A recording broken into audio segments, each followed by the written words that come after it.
All right, hey guys. Tonight we're going to talk about the London Bridge Ultra Low Vis plate carrier. So I've had this thing since I think last 4th of July. I picked it up and it just kind of got lost while I was unpacking. So never got around to doing a video on it, but I'm going to do that now so I can get it out of my house. All right, so the Ultra Low Vis plate carrier is kind of a suite of items that you can purchase with it. So on here, I've got the radio pouches, the side plate pouches, and then the plate carrier itself. So this is medium with medium ESAPs and backers. And I will say it fits the plates and the backers without any issue. So that's kind of a win off the bat. Beyond that, I wore it around a little bit. I never used it professionally. It's comfortable enough for what it is, but that kind of comes with some caveats, and we'll go through that as we break this down. So first of all, the straps are not great. They are serviceable for what they are. They're not overly uncomfortable, and I can get the plate carrier high enough on me, but you can see the straps run down a pretty good distance to get it up high enough. So there's a little bit of excess strap there. If you were smaller than me, which would not be hard to do, you could find yourself with too much strap to get it where it really needs to be. The Cummerbund is pretty rudimentary, so we'll look at it from this side first. A little bit less going on here. So it Velcros in the back, and then it is 2 layers of 4-inch elastic, and then it Velcros in the front. So there's not a lot of adjustment there. There's a decent amount of stretch, but that's quickly eaten up if you use the aftermarket pouches and actually fill them. So I'll kind of show you how this stuff attaches. So the radio pouch is not the most intuitive thing, and I might have it wrong here. I don't know. I get corrected all the time. So this is the Cummerbund, and then I have it run through the radio pouch, through this little webbing strap here, and then the Velcro doubles up on each other to kind of keep everything connected so that your radio doesn't dump off the Cummerbund as soon as you unfasten it. So the radio pouches, I can't remember if they're sold in pairs. I don't think they are. Otherwise, they wouldn't be ambidextrous like this. But this Velcro piece is not hard mounted anywhere. So this little sleeve here, you've got a Velcro sandwich here, which is hook on the portion that I think goes away from the body, and then loop on the portion closest to the body. So if you have any piece of Velcro coming through here that has hook on one side and loop on the other, you could in theory make it work on here. This one is not fixed so that you can mount it either side you want by paying the Velcro through this routing portion here. And then it is secured with some paracord and a snap. And the snap, if I have it done correctly, goes away from the body. So it's kind of a tweave type material, holds 152 pretty well. I'll show you that on the other side. And it rides really high, which would be kind of my first complaint about this thing. But I could see making the case that you need it to run high for concealment's sake. All right, so that's how the radio pouch works. If you have a smaller radio or something like that and you need to take some slack out, it's just paracord. You're going to have to untie it and tighten that knot, or swap that out for some shock cord. Then you have the slide-on side plate pockets, which in theory, I'm a big fan of these side plate pockets. I think they're kind of cool.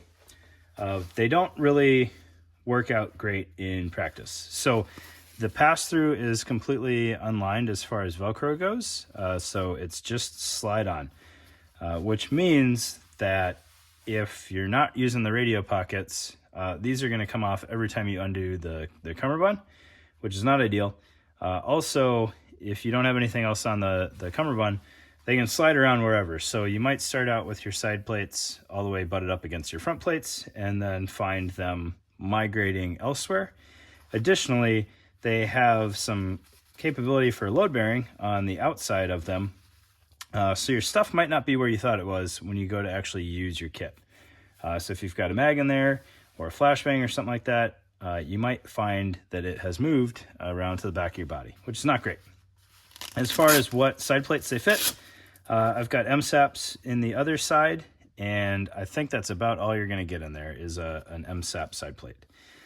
Additionally, it's not the most robust construction. It's almost all tweave. The channel here is a very lightweight Cordura, and then the front portion here is also Cordura, but all the pockets are tweave. So if you're running aluminum mags or flashbangs or something in there, it's going to be a little bit abrasive, and you could potentially have some issues wearing through that quicker than you intended. But so with those two pouches out of the way, you can see the rather crude cummerbund there. The only way to adjust the sizing is to tighten it or loosen it from the Velcro front and back. As we look at the back here, the straps are sewn the length of the plate pocket. So in theory, if you are grabbing the shoulder strap, you could drag somebody pretty well without ripping apart the plate carrier. But the problem that you might run into is you could potentially pull the Velcro off the front plate, and then you're just holding on to a linear piece of webbing, which is not going to be great. All right. As we get over to the other side, you can see the pouches loaded up. Let's try to get this to stand up a little bit better here. So you can see the radio runs really high. It's in line with the corner of the plate, which if you've put your plate carrier on in a while is incredibly high. The mags, if you're using the side plate pockets for magazine pouches, granted I have a base plate on here, so it's a little bit higher, but even without that, it is in your armpit, which is not ideal by any stretch. Flashbangs, however, let's see if I can get this on camera just a little bit better for you guys. There we go. Flashbangs ride fairly nice in the plates. You could protect the spoon for sure. I could have put this in here better. So you can have the spoon protected just fine. They fit well, and they're far enough down that the side plate is going to protect you from any issues that you have with the flashbang as far as poking you. The mag, on the other hand, all the way up in your armpit. So wearing this around in this configuration, not at all a fan. The radio kind of interferes with the front attaching as well as it should. There's not a lot of Velcro contact there. So I don't know how well that would maintain its attachment there. And then, like I said, the magazine gets up into my armpit real easily. So I think, if you needed to have all these things and you wanted to use this vest, it would be one of the few times that I'm an advocate for putting the radio pocket towards the back and then running the side plate all the way up against the front of the plate bag. It'll make your magazine more accessible so that you have ammo that you can actually reach. It'll keep it out of your armpit a little bit better. In theory, it's a little bit more low profile than a 152 or a 148, so it's not up in your face. And then with the radio on your back, it would be out of your way. Granted, you lose all ability to make any adjustments on the radio, but that's kind of the price you pay for running, I guess, a low profile plate carrier. So you can see the MSAP plate in there fits kind of like a glove, not overly tight. So I don't know if there's another option on the market that would also fit, but that's kind of the biggest side plate I have that will reliably fit in there. You can see the magazines they sit really, really high. So if you were going to use magazines in here, perhaps find a 25 round mag, or maybe even use a 20 round mag just to get it a little bit less of an encumbrance on you. Again, flashbangs fit just fine. Continuing to look at the actual plate carrier, because that's kind of what the intent of the video was. You've got a admin pocket on the top of the plate bag here, which isn't terrible. There is no organization in there at all, and it ends down there at the stitch line. We already talked about the straps, and then real quick, just to show you the interior of the plate bags. They are not dangler friendly. Not that a dangler would be low profile at all, because the flap comes up exterior of the plate bag, but it does fit the plates very nicely. You don't have any exposed hook, which can be annoying. You have enough contact. 1-inch strip of Velcro on there isn't super ideal. I would like to have a little bit more continuity there, but it works, and it's, you know, internal to the plate bag, so in theory your body is going to hold that shut. You have tweave for the inner, so it's going to breathe a little bit.